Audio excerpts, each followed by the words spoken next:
Di malam itu mimpi, di dalam mimpinya beliau itu menunggangi kuda.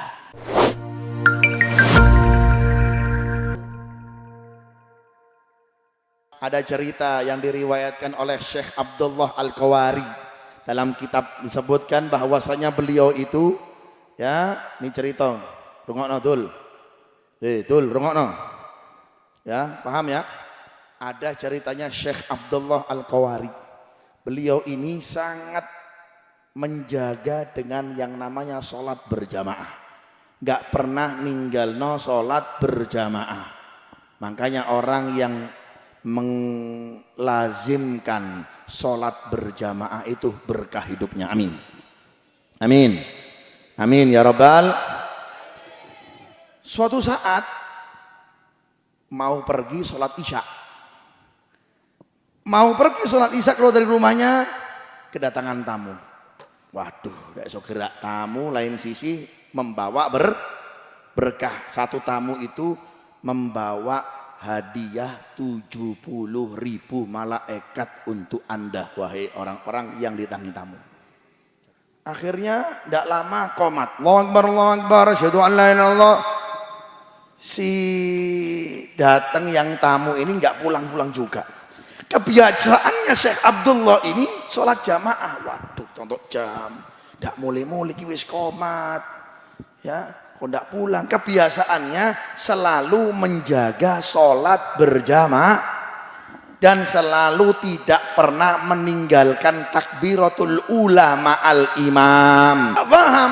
Terus tak mulai-mulai. Allahu Akbar, imamnya takbiratul ihram. Si tamu tidak pulang-pulang. Rakaat kedua, ketiga, akhirnya selesai sholat, gak lama pulanglah tamu. Syekh Abdullah ini cepat-cepat habis tamu pulang langsung singgah ke masjid yang biasa dia sholat di situ. Ternyata masjidnya sudah selesai berjamaah dan masjidnya langsung tutup. Datang ke masjid yang lain, tutup juga. Datang ke masjid yang lain, tutup juga. Dia selalu menjaga sholat berjamaah di masjid. Datang ke masjid yang lain, tutup. Dari seluruh di kota Basra di waktu itu, kebiasaan yang masjid yang beliau singgahi untuk sholat itu sudah selesai semuanya dan masjidnya sudah ditutup. Nyesel beliau. Duduk di teras masjid sambil mikir, gimana ya saya supaya sholat berjamaah niki yo opo caranya. Akhirnya beliau teringat hadis Nabi Muhammad sallallahu alaihi wasallam.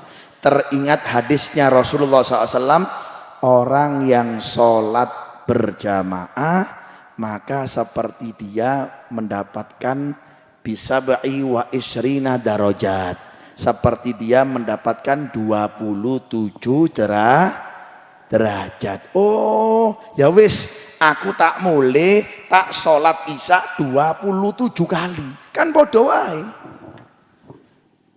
Pulanglah dia. Sholat isya pertama, Allahu Akbar. Isya pertama selesai. Sholat isya kedua, Allahu Akbar. Fatihah, ruku, i'tidal, sujud seperti sholat isya biasanya, sendirian dia. Selesai. Sholat isya yang ketiga selesai. Keempat selesai sampai ke 27. Wis alhamdulillah. Podo koyok sholat berjamaah. Karena kata Rasulullah, sholat berjamaah lebih afdol dan menyamai orang yang mendapatkan 27 derajat. Selesai, lega wis alhamdulillah.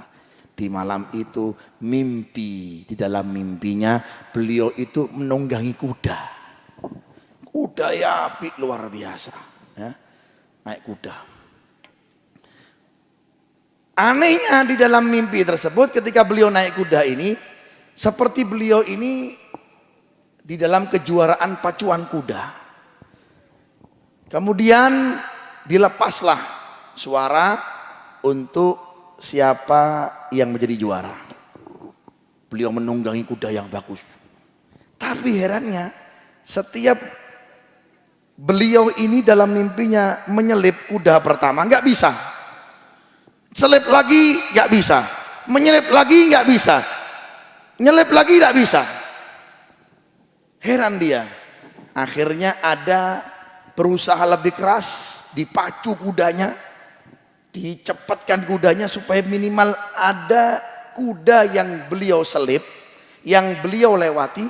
Ketika melewati kuda tersebut, ada orang di sebelahnya mengatakan, tidak akan engkau bisa, tidak bisa engkau akan menyelewati kita, alias nyelip dak iso sampean. Loh kenapa?